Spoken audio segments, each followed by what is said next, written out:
Recently, the Iranian president penned an open letter to the citizens of the United States, and I want you to listen to this in contrast to what our fearless leader said the other night.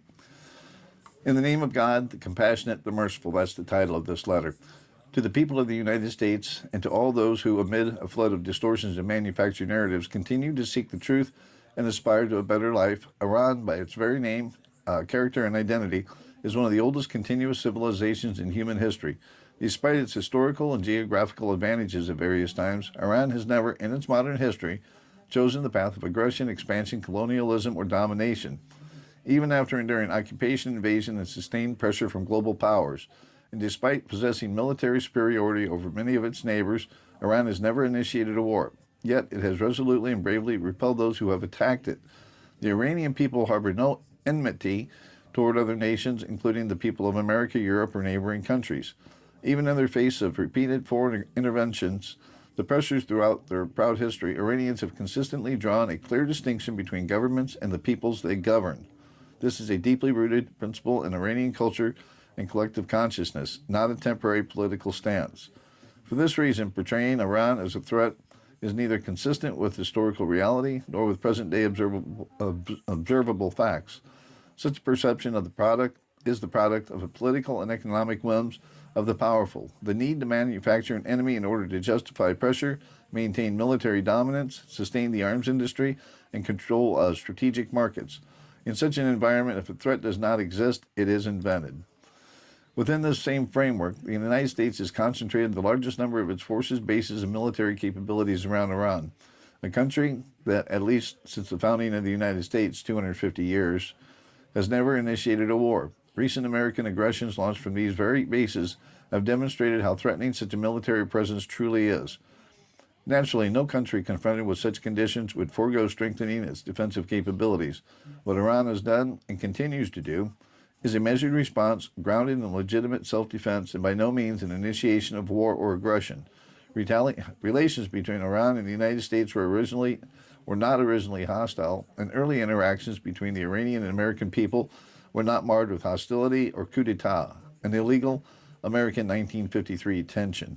The turning point, however, was the intervention aimed at preventing the nationalization of Iran's own oil.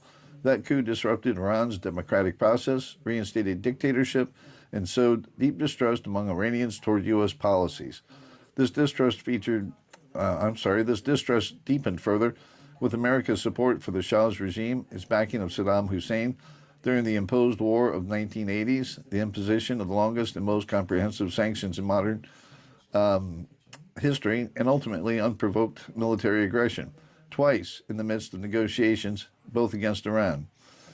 Yet all these pressures have failed to weaken Iran. On the contrary, the country has grown before the Islamic, 30% stronger in many areas. Literacy rates have tripled from roughly today. Higher education has expanded dramatically. Significant 90% revolution over advances have been achieved in modern technology. Healthcare services have improved, and infrastructure has developed at a pace and scale incomparable to the past. These are measurable, observable realities that stand independent of fabricated narratives. At the same time, the destructive and inhumane impact of sanctions, war, and aggression on the lives of the resilient Iranian people must not be underestimated. The continuation of military aggression and recent bombings profoundly affect people's lives, attitudes, and perspectives. This reflects a fundamental human truth. When war inflicts irreparable harm on lives, homes, cities, and futures, people will not remain indifferent towards those responsible. This raises a fundamental question. Exactly which of the American people's interests are truly being served by this war? That's a valid question right there. Was there any objective threat from Iran to justify such behavior? Does a massacre of innocent children, the destruction of cancer treatment pharmaceutical facilities, or boasting about bombing a country back to the Stone Ages serve any purpose other than further damaging the United States' global standing? Iran pursued negotiations, reached an agreement, and fulfilled all of its commitments. The decision to withdraw from that agreement, that was Donald Trump's decision, escalate towards confrontation, and launch 2 acts of aggression in the midst of negotiations were destructive choices made by the U.S. government. Choices that served the delusions of a foreign aggressor. Attacking Iran's vital infrastructure, including energy and industrial facilities, directly targets the Iranian people. Beyond constituting a war crime, such actions carry consequences that extend far beyond Iran's borders. They generate instability, increase human and economic cost, and perpetuate cycles of tension, planting seeds of resentment that will endure for years. This is not a demonstration of strength. It is a sign of strategic bewilderment and an inability to achieve a sustainable solution. It is not also the case that America is it not also the case that America has entered this aggression as a proxy for Israel, influenced and manipulated by that regime? Is it not true that Israel, by manufacturing an Iranian threat, seeks to divert global attention away from its crimes towards the Palestinians? It is not evident that Israel now aims to fight Iran to the last American soldier. I'm sorry, let me start that again. Is it not evident that Israel now aims to fight Iran to the last American soldier and the last American taxpayer dollar, shifting the burden of its delusions onto Iran, the region, and the United States itself in pursuit of illegitimate interests? Is America First truly among the Is America First truly among the priorities of the U.S. government today? I invite you to look beyond the machinery of misinformation, an integral part of this aggression, and instead speak to those who have visited Iran. Observe the many accomplishments Iranian immigrants educated in Iran, who now teach and conduct research at the world's most prestigious universities and contribute to the most advanced technology firms in the West. Do these realities align with the distortions you are being told about Iran or its people?